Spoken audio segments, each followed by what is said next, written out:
That whole kind of secular funeral model is actually an Aussie invention very much. We go to a funeral and this is kind of what I expect. I expect there will be some eulogies, some music, a slideshow and a bad party pie.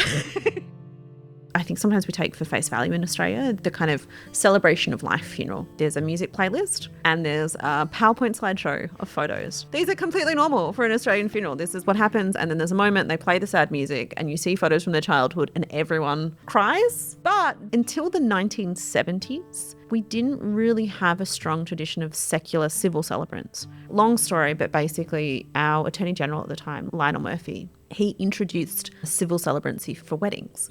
So all of a sudden you didn't have to get married either at a church or at birth, deaths and marriages. The first person he appointed as a civil celebrant was a young woman. She was, I think, 26 or something at the time.